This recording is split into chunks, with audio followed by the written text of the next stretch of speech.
I was in the middle of the Iraqi desert when I got the message. The sun was unforgiving, hammering down on cracked earth and tired skin, the air thick with dust and the distant echo of gunfire. We'd just completed a long patrol, the kind that wears into your bones, when I ducked into the temporary shade of a Humvee, wiped the sweat from my eyes, and checked my satellite device. There it was, one new message. Short, brutal, clinical. Your house has been listed and sold. Contract signed. For a moment, I thought it was a mistake, some kind of spam or misdirected alert. But then I saw the address, my address. My home, the one in Colorado I'd worked my whole damn life to own.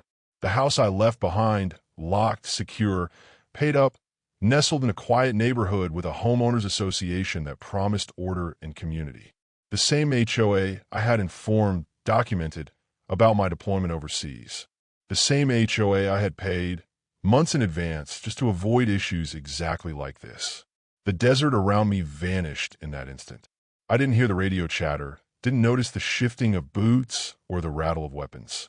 All I could see was that message and the image it painted.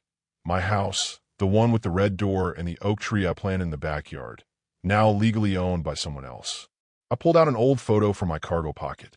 It was faded, printed on curling paper, corners soft from handling. A snapshot of my home, taken the day before I left for Iraq. Me on the porch, dressed in camo, my dog Max at my feet. It was a symbol, a promise, a reminder of what waited on the other side of sandstorms and sleepless nights. And now it felt like a lie. I gripped the photo tighter, hands trembling not from fear, but from confusion, disbelief. How could this be real? How could my home be sold without my knowledge, my consent?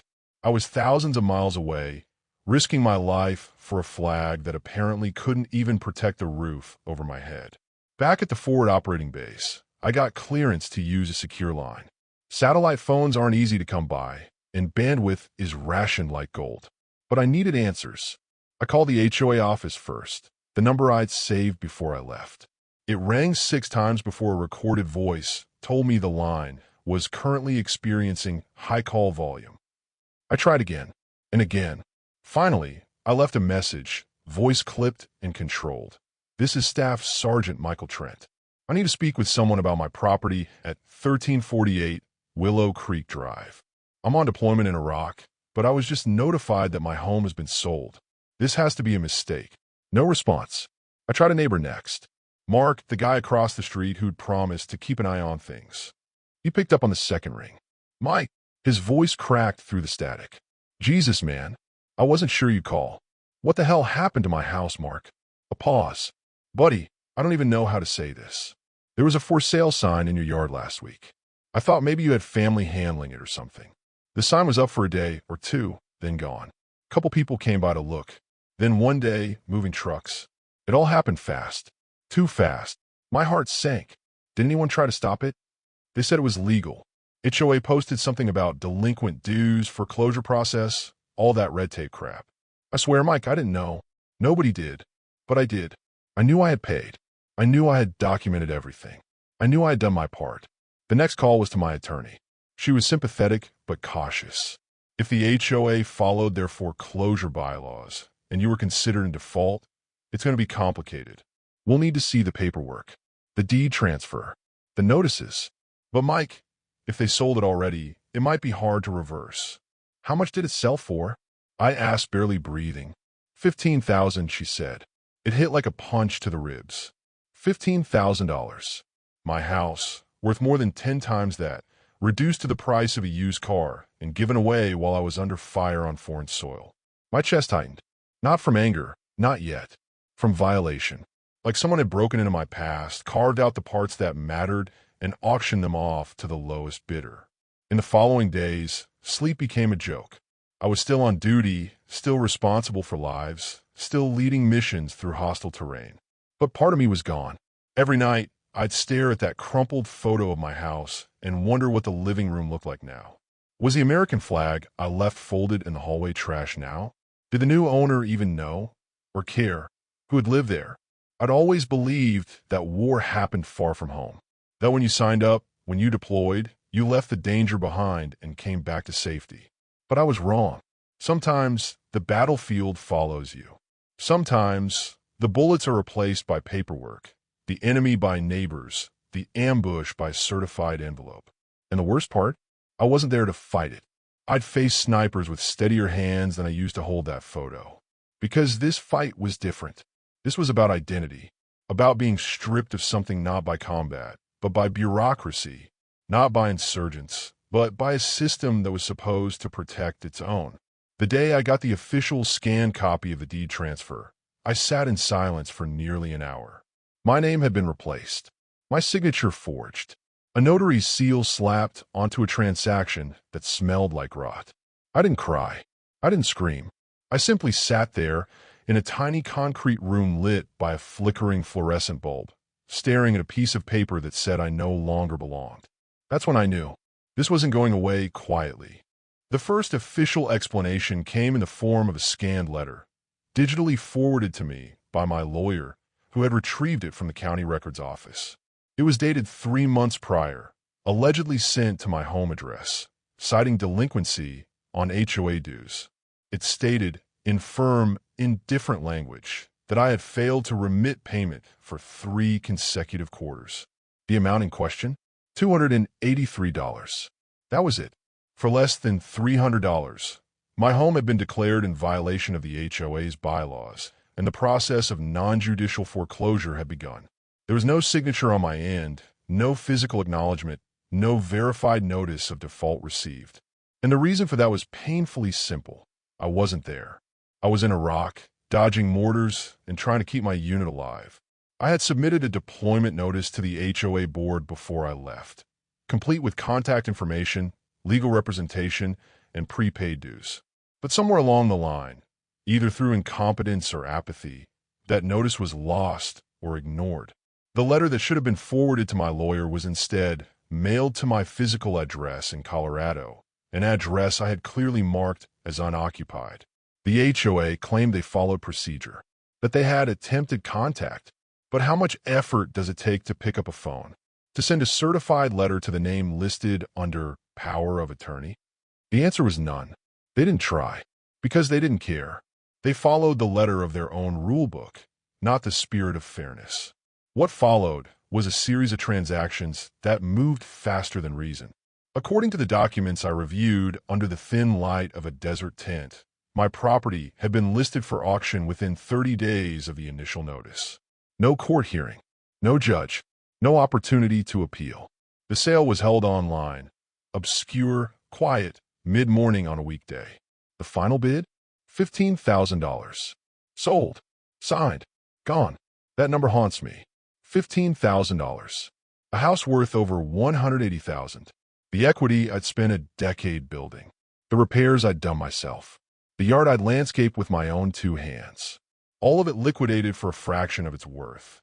And not to cover dues, not to reimburse the HOA for some grand loss, but because they could. I tried to get someone on the phone. Anyone. The HOA office, voicemail. The treasurer, disconnected. The property management company? We're not authorized to comment on ongoing proceedings. It felt like yelling into a canyon and hearing nothing back but the echo of my own disbelief. Every call ended in a dead tone. Every email got a generic reply. When I finally reached my attorney again, her voice was weighed down by caution. Mike, we could try to build a case for wrongful foreclosure, but I have to be honest. Non-judicial foreclosure laws in your state give HOAs wide latitude. Unless we can prove malice or egregious misconduct, the courts are unlikely to reverse the sale. Can we stop the transfer? Can we challenge the title? Too late. The deed's been recorded. The title is in the new owner's name. And the money? It's already been disbursed. HOA got their dues. The rest, we'll have to fight for in civil court, but she trailed off. I didn't ask her to finish. I already knew. The chance of recovering a home sold under legally allowed, if morally bankrupt, terms was slim to none. That night, I sat alone outside the barracks, staring up at a sky that had no stars. The blackout conditions were strict, and the only light came from the thin red glow of a distant tower. I closed my eyes and thought of Colorado, of fall leaves in the yard, of snow settling on the porch steps, of Max barking at the mailman.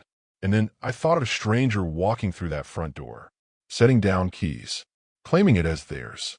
I had served through 4 tours. I had watched friends die for single blocks of ruined cities, for temporary strongholds held just long enough to extract civilians or secure convoys. I had defended ground that meant life or death to people who would never know my name. And yet here I was, powerless to defend the one piece of earth that was mine. 1,000 firefights couldn't take it from me, but a clerical error and a rubber stamp did. I remembered a firefight in Fallujah, dust so thick you couldn't see your boots. We were pinned behind a low wall, enemy fire relentless, and the squad beside us had taken heavy hits. One of my guys, Martinez, asked me why we were still holding that position.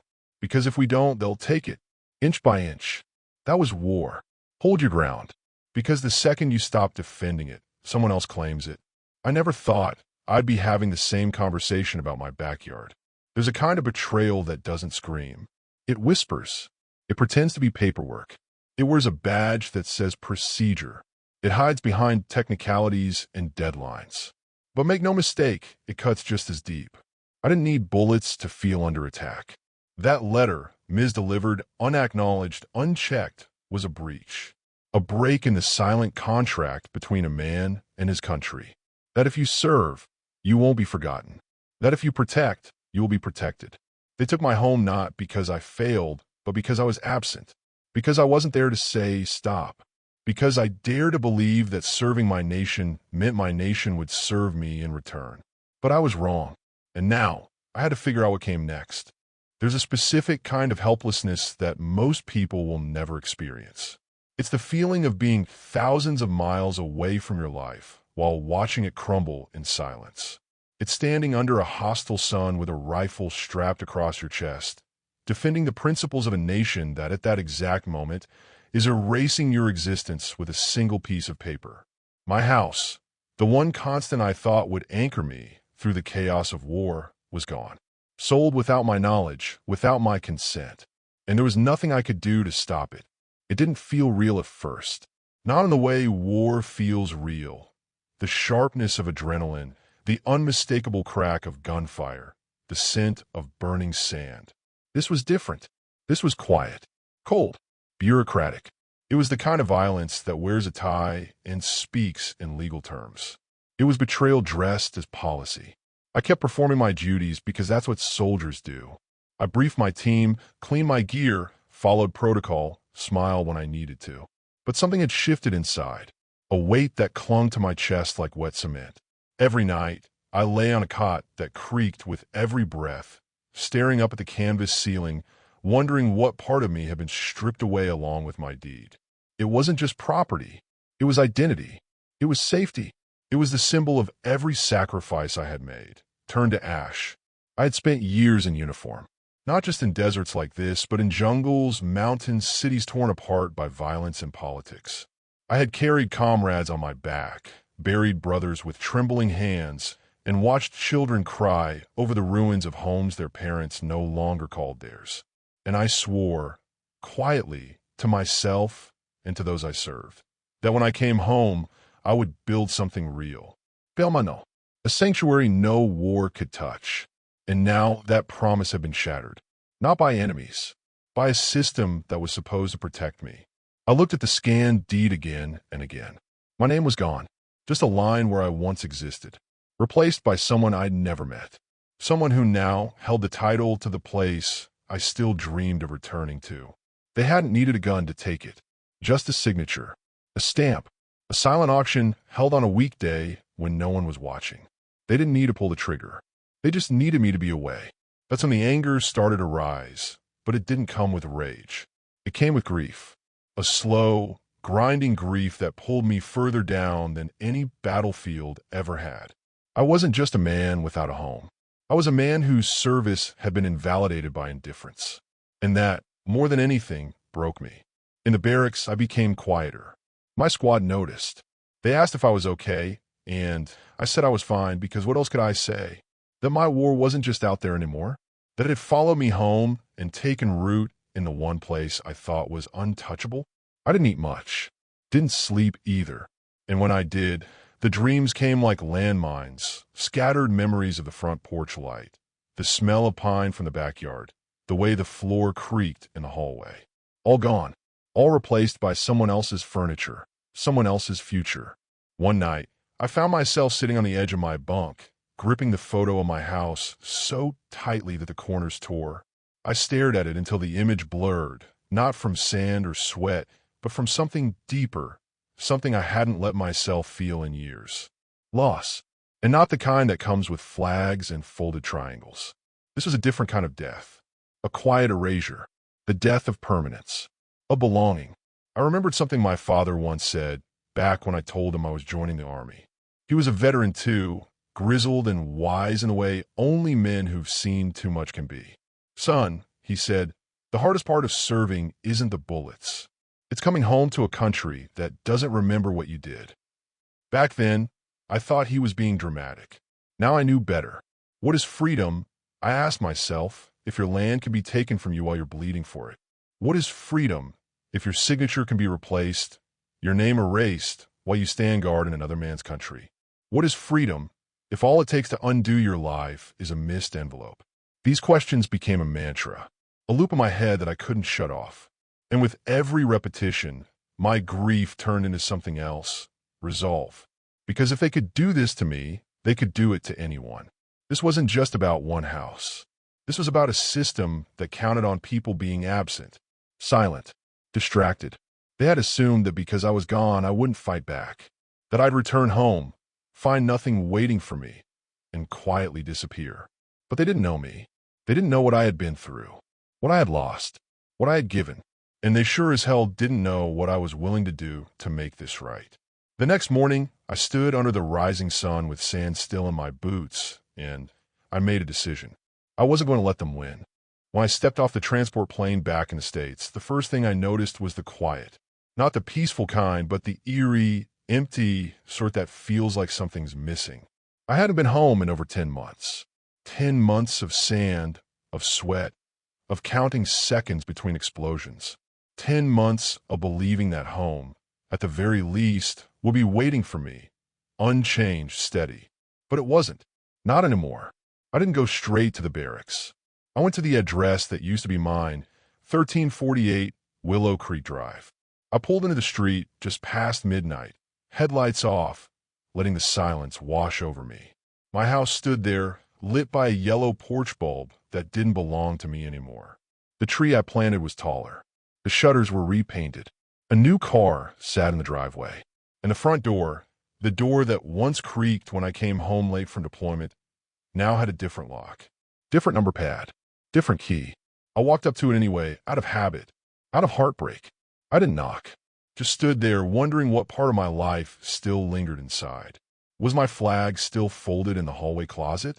Were the shelves I built still bolted to the wall? Or had they all been stripped away? Like my name, like my place, like my worth? That night, I didn't sleep. I sat in a motel room, staring at my own military discharge papers, the medals I hadn't touched in years, the documents proving I had done everything I was supposed to. I had served with honor, paid my dues, informed the HOA of my deployment, prepaid my fees. All of it was there, black and white. Yet none of it had been enough. So I did the only thing left to do. I wrote. Not a rant, not a threat, a letter. Clean, clear, precise. I laid out the facts, dates, amounts, deployments, notices. I attached every document I had, copies of payment receipts, my military orders, pre-deployment letters to the HOA. I included a notarized statement from my attorney, and I sent it everywhere. To the HOA board, to the new title holder's attorney, to the local housing authority, to the state veterans office. And then I did something harder. I told my story publicly. I wrote an op-ed, 1 page, no embellishment, just the truth. While I was serving in Iraq, my home was sold for $15,000 without my knowledge. Ipaid Malasia Duas. I submitted notice. I was not given the chance to respond. I fought for my country, and my country failed to fight for me. I submitted it to 3 local papers. One published it, then another picked it up. Within a week, it hit a regional news blog. From there, it spread. Veterans groups reposted it, shared on forums. sent it to their networks. Messages poured into my inbox. Emails from people I didn't know. Soldiers, nurses, firefighters, civilians. All of them outraged. All of them asking how this could happen in America. One email stood out. A producer from a national morning news show. "We'd like to speak with you, Mr. Trent. We think your story matters." I hesitated at first. I wasn't looking for fame. I wasn't interested in becoming a symbol. But then I remembered the photo, my house, my dog, the uniform I wore when I planted that tree. I remembered the silence, the injustice, the fact that no one had spoken up until it was too late. So I said yes. The interview aired on a Tuesday morning. By noon, I had phone calls from 3 senators' offices. A veterans legal fund offered to take my case pro bono. A national newspaper ran a follow-up piece. Suddenly, my voice wasn't alone anymore. It was part of a chorus. The HOA issued a statement, a generic, carefully worded paragraph about following procedure and regretful misunderstandings. But it wasn't enough, because now the pressure was coming from all sides. Veteran organizations held rallies. People protested outside the HOA office. One lawyer filed a class action lawsuit on behalf of homeowners who'd been targeted by similar HOA practices. The story became more than mine. It became a reckoning. And then the real shift happened. The state attorney general's office opened an inquiry. They reviewed the HOA's process, found discrepancies, found emails they hadn't disclosed, found that they had been warned by their own staff about my deployment status, that someone had flagged the file, noted the military exemption, and been ignored. Within a month, the court issued a temporary injunction. The house sale was frozen. The new owner was contacted and offered alternative compensation. The deed, under judicial order, was reviewed for reversal. And me? I stood in that courtroom, not as a victim, not even as a soldier, but as a citizen. A man who had been told to sit down, who had stood anyway. A man who remembered every word from that one night in Iraq when a message first hit. Your house has been listed and sold. Not anymore. Now it was being returned. Not because I begged, but because I proved them wrong. Because I refused to be erased.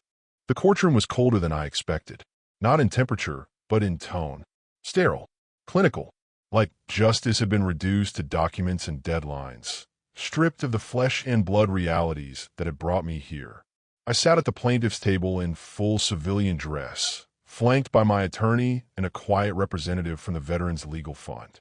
Across the room, the HOA's legal team adjusted their suits and shuffled their papers, eyes deliberately avoiding mine. The judge, a stern woman with graying hair and a sharp voice, entered with the kind of presence that made everyone sit up straighter. She looked tired. Not weak, just weathered, like someone who'd seen far too many good people dragged into fights they didn't ask for. When the hearing began, the facts were laid out again. This time, not as a story, but as a timeline. My deployment orders, the prepaid HOA fees, the official notice of military service sent months before I shipped out, the missed letter returned to sender, the foreclosure auction, the $15,000 sale, the deed transfer, the backlash, the protest, the media storm. It all came tumbling out, precise and irrefutable. The HOA's defense was tepid at best. They argued procedural integrity, citing state statutes and internal bylaws. They claimed they had followed the rulebook, that the sale had been lawful, that I had not responded to notices in time. My attorney countered with a single phrase, reasonable duty of care. The HOA had not exercised it. They had not attempted alternate contact. They had failed to acknowledge the military exemption, ignored a known deployment status, and had every opportunity to pause the process. They didn't, because they didn't care. And then the judge spoke. Her voice was clear, firm, final. This court finds that the Willow Creek Homeowners Association acted in bad faith, with willful neglect of federal protections afforded to active duty military personnel. The foreclosure and subsequent sale of the plaintiff's property constitute an abuse of process and a failure of ethical responsibility. The deed is hereby rescinded. The property shall be returned to the plaintiff, Michael Trent, and all associated legal and relocation costs are to be paid in full by the Willow Creek HOA, including an additional sum for damages incurred due to the unlawful sale. The words rang through the courtroom like a long-awaited rifle report. Sharp, echoing, final. I didn't flinch. I didn't raise a fist or cry out. I just sat there, breathing evenly the way I used to after a mission succeeded. Not because I doubted it would, but because it meant I could finally lay down the weight. My hands rested on the table, steady now, fingers unclenched. For the first time in over a year, I felt anchored. The aftermath moved quickly. The buyer, under court advisement and reimbursement, vacated the house without protest. He had purchased it unaware of the circumstances and was offered compensation above market value. He left a note behind. "You deserve this home more than anyone I know." I appreciated that, not because it changed anything, but because it reminded me that sometimes people still listened. 2 weeks later, I stood on the front lawn of 1348 Willow Creek Drive. The grass had grown wild, untended through months of uncertainty. The tree I planted still held strong, its roots deeper now, its leaves curling toward the sun as if nothing had happened. I walked to the front door, key in hand, not a new one, but the original copy I had kept on a chain around my neck in Iraq. I slipped it into the lock, turned it, and stepped inside. The air was musty, empty, but not broken. Boxes remained where they had always been. The coat rack still leaned against the wall. The photo of my father in uniform still hung in the hallway. And in the closet, beneath a stack of unopened mail and dust-covered shoes, I found the flag. Folded tight, unmoved, waiting. I sat on the couch for a long time. No words, just breath. The kind of breath you take when you realize you're no longer fighting. When the battle is over. Not because you surrendered, but because you refused to disappear. This house was no longer just wooden nails. It wasn't a possession. It wasn't an asset. It was a line drawn in the sand. A piece of ground I held, not with weapons, but with resolve. And then it hit me, not as a roar, but as a quiet wave. They tried to erase me. They thought a seal, a stamp, a sale could undo who I was. But they were wrong. Because what they didn't understand, what they never could, is that a home isn't just a place you live. It's a symbol. And some symbols aren't for sale. They sold my house for $15,000. But what they didn't know, what they couldn't possibly understand, is that they didn't buy my silence. They didn't purchase my dignity. They didn't walk away with my story tucked neatly inside some line item on a spreadsheet. What they took was physical. But what they gave me, unintentionally, was a reason. A reason to speak. A reason to stand. A reason to become more than just a soldier with a past. They turned me into a man with a mission. A new kind of mission. One where the battlefield isn't sand and smoke and gunfire, but neighborhoods, legislation, silence. One where the enemy isn't armed, but wears a tie and hides behind policies. And in this war, the most dangerous weapon isn't a rifle. It's indifference. I've come to learn that freedom isn't what they taught us in school. It's not fireworks on the 4th of July. It's not an anthem before a football game. It's not even the right to speak. It's the ability to speak without fear that you'll be erased for doing so. Freedom isn't granted. It's guarded. And the most sacred kind of freedom isn't the one others protect for you. It's the one that remains intact even when you're not around to protect it yourself. That's what they violated. That's what they tried to sell. And that's why I will never stop telling this story. This isn't about a house. Not anymore. This is about every man and woman who has ever been punished for being absent, for stepping away to serve something greater than themselves, only to return and find their absence used against them. This is for the soldier who comes back to an empty apartment, for the nurse who missed a rent payment while saving lives in another state, for the firefighter who left their mailbox full while battling wildfires 1,000 miles away. This is for anyone who was told in fine print and legalese that being gone is the same as giving up. Don't believe it. Don't let anyone tell you that your worth is measured by your presence. We live in a world that's too quick to count people out the moment they step away. A world where your absence is seen as weakness, not sacrifice. Where your silence is mistaken for agreement. Where people in power bank on the fact that you'll be too busy, too tired, too far away to notice what they're taking from you. But I'm here to say that absence is not abandonment. Silence is not surrender. And no, They don't get to decide your value just because you weren't there to defend it at the time. They tried to define me with a sale price. $15,000. That's what they thought I was worth. Not my memories, not my service, not the lives I carried home with me in the seams of my uniform. Just $15,000 and a signature. But I refuse to let that be the last line of the story. I refuse to let a number on a contract replace 30 years of sacrifice. I refuse to let a stamp on an envelope become more powerful than a lifetime of standing for something. And now I speak. I speak in courtrooms and veteran centers and community halls. I speak at conferences and on screens, and sometimes just across the table from a young kid thinking about enlisting. I tell them not just about courage and honor and the things we've always told each other about war, but about what comes after, about what we come home to, about the vigilance we must carry into our own neighborhoods. Because freedom doesn't end when the deployment does. Sometimes it begins the moment you realize you're fighting a battle you never saw coming. To those who watched this story unfold, to those who read it and shared it and stood by me, I thank you. But more importantly, I challenge you. Look around. Look at your neighbors. Look at your community. Ask who else has been quietly erased while you weren't paying attention. Ask who else has been punished simply for serving, for stepping away, for trusting that home would wait for them. Ask who else has been told that their absence equals abandonment. And then do something. Raise your voice. Raise awareness. Raise hell if you have to. Because justice doesn't roll downhill. It has to be pushed. And sometimes it takes just one person refusing to be quiet for the whole system to crack. I got my home back. But more than that, I reclaimed my narrative. I drew a line in the sand and said, this far, no further. I planted my boots where others had tried to erase me. And I said, I'm still here. Not as a victim. Not even as a hero. Just as a man who knows what freedom really means. It means not being sold when you're not looking. It means not being silenced when you're not speaking. It means not being forgotten just because you stepped away to serve. So if you've ever felt like your voice didn't matter, like your fight was too small, like your story wasn't worth telling, remember this. They tried to sell my house while I was gone.